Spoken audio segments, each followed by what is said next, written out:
FIFA.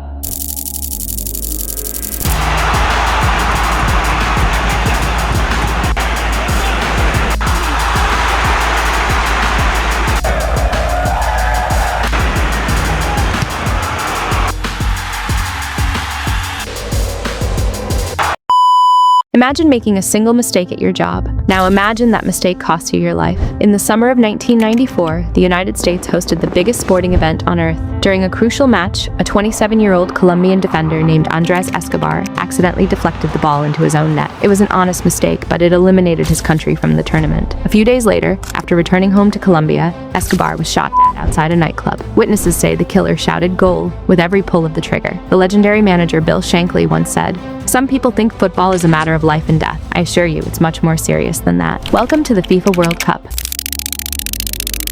Every 4 years, the entire planet hits the pause button. 3.5 billion people, nearly half the global population, tune in. To put that in perspective, it is the single most watched event in human history. But what exactly is this tournament, and why does it make the world stand still? To understand the World Cup, you have to understand the machine behind it. FIFA, founded in 1904 in Zurich, Switzerland, the Fédération Internationale de Football Association is the global governing body of the sport. Today, it has over 200 member nations. Here's the most important thing to know. The World Cup is strictly country versus country. This isn't about city clubs or billionaire franchises. It's about national pride. It is the United States against England, Brazil against Argentina. It is pure, unfiltered identity. The very first World Cup kicked off in 1930. I'll leave a challenge for you right now. Drop a comment below if you know without Googling which country won that very first tournament. Let's see who the real history buffs are. In the early days, the tournament was exclusive. Throughout the 1930s, only 13 to 16 teams competed. As the decades rolled on and the game went global, the brackets expanded to 24 teams in the 1980s and then 32 teams in the late 90s. But in 2026, history is being rewritten. For the first time ever, 48 countries will clash in a massive, continent-spanning tournament hosted across the USA, Canada,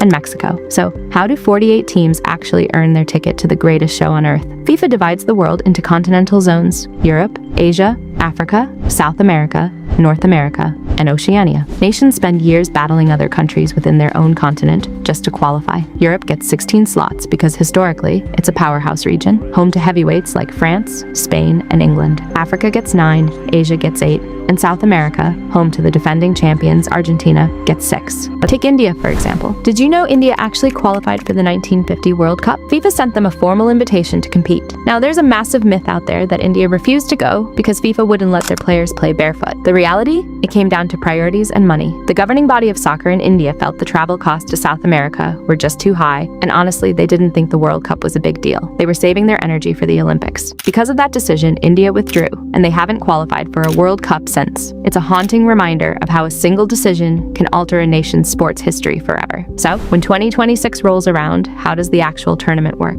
It's surprisingly simple. The 48 teams are divided into 12 groups of 4. You play the other 3 teams in your group. A win gets you 3 points, a draw gets you 1 point, and a loss leaves you with 0. Penalty shootout. This intense pressure cooker is what turns athletes into gods. Historically, 5 nations have dominated this sport. Brazil has won the World Cup 5 times. In Brazil, kids learn to juggle a soccer ball before they even learn to walk. Germany and Italy have 4 titles each, and Argentina sits at 3. But it's not just about the trophies, it's about the moments that are permanently burned into human memory, the hand of God. Idiotic and deeply human. The next chapter begins on June 11th, 2026. Call on a mission to hit 1,000 subscribers before the first whistle blows in 2026. If you want to understand the world, you have to understand the games the world plays. Hit that subscribe button and let me know in the comments below. Which country are you throwing your support behind? There is a fine line between a game and a global obsession. If this story stuck with you, wait till you hear the next one. This is Americana Unfiltered.